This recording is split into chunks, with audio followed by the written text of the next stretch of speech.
Inspect your machine from the pivot point to the overhang. T&L Irrigation Systems, easier on you for a lifetime. Well, pro day yesterday, Mike Will, for the Nebraska football team. You ever compete in a pro day? Look at this body. Do I look like I can compete in anything? I don't want to look at that body at all. Bryan Munson, BigRedReportScout.com. Bryan, good morning. How are you? Good morning, guys. How are you? Well, great to catch up with you and talk a little football again on this Friday.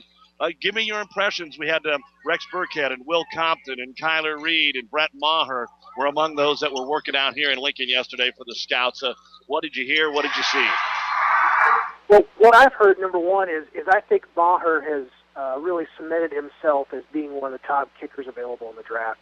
24 of 25 when it comes to overall attempts. I've heard about some sort of a speed kicking drill that he was amazing on when it came to a score. I think he made 6 or 7 tries. I know he also looked very good in the kickoff and the touchback percentage that he had yesterday. I thought he did a lot of good things for himself. I think the two other guys I thought that really did good things for himself yesterday that were current players. Number one, Rex Burkhead needed to improve that 40-yard dash time a little bit. I think that people kind of overestimate that in what the actual value that is. I think that there's a 40-yard dash time test speed, and I think that there's game speed. I think there's a speed that you get when you have your pads on and you're influenced by the speed of the game and what's going on and where you're at with the gas that's left in the tank, so to speak, versus where everybody else is at. And I don't think that people give Rex Burkhead enough credit for what he's done and be able to do on the football field. And I think that kind of proved itself when it came to the drills and the agility tests in the classroom, where I heard he did very well. And I think Will Compton tested extremely well yesterday. I was very disappointed to hear that Will was not going to be a guy that was going to get an invite to go to the Combine. Really stepped up yesterday, ran that 4.5 range, great agility times, good vert, measured in well.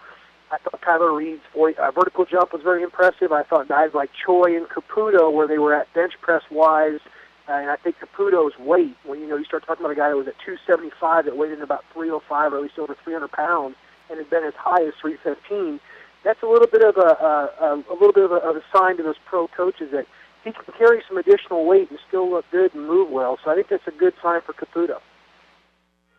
Give us a number. How many of these Husker players do you think will finally get drafted when the NFL draft rolls along here in a couple of weeks? Wow. Let me see. I think Burkhead's a no-brainer. I think Maher is a no-brainer. I think that somebody reaches out and grabs Kyler Reed, although I think Kyler Reed is the kind of guy that's not really a true Y or even a true tight end in the sense he's more of a bigger X, and he's more of a guy that kind of fits in someplace, but you're not sure where. But you can't deny his athletic abilities. You can't deny his size. You just know he's not a real tremendous blocker. And maybe you can develop that. Maybe you can add some size to him, but then what are you going to get on the athletic side? I think Kyler Reed's intriguing that way. I think Ben Cotton's a guy has some intrigue about him too, about his blocking side. He's he's an underrated, undervalued receiver, I guess what I'm trying to say. But he's not the kind of guy that's going to stretch the field like Kyler Reed could. I think beyond that, guys, I think you start looking. I think Will Compton gets a look. I think you start looking at some free agent guys after that, potentially. But I think Eric Martin's a guy that could surprise. I was talking to somebody about him last night. The name that I kept coming up with was Larry Izzo.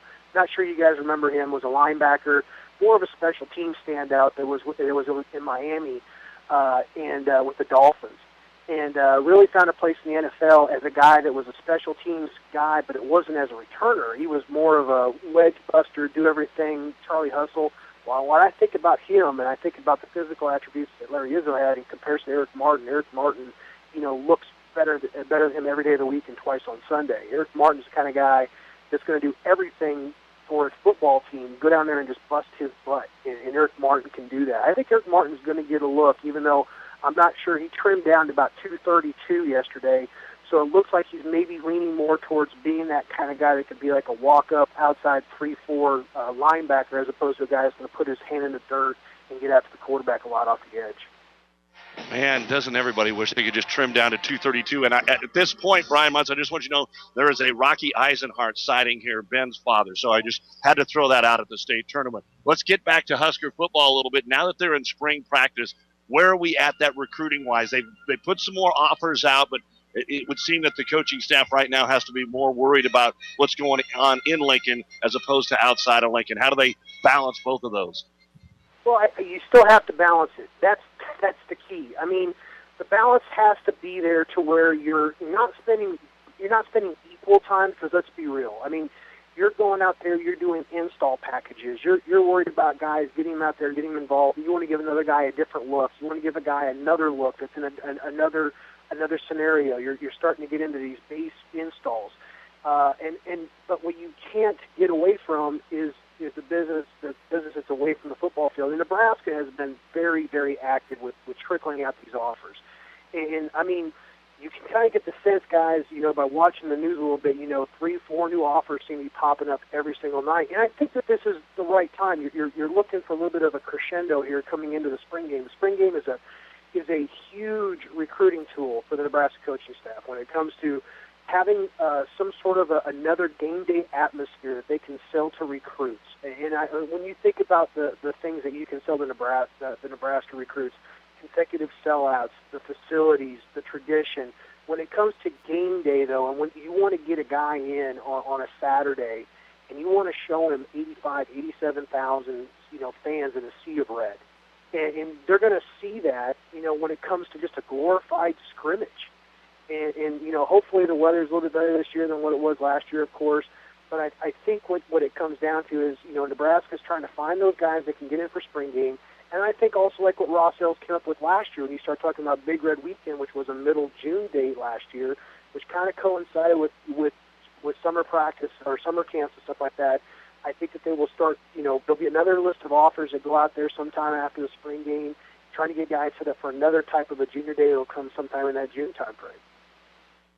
We're up against it here, Bryan. So just real quickly here at the state tournament, a name or two that came out that impressed you or about these recent offers that Nebraska's got a shot at? Luke Gifford.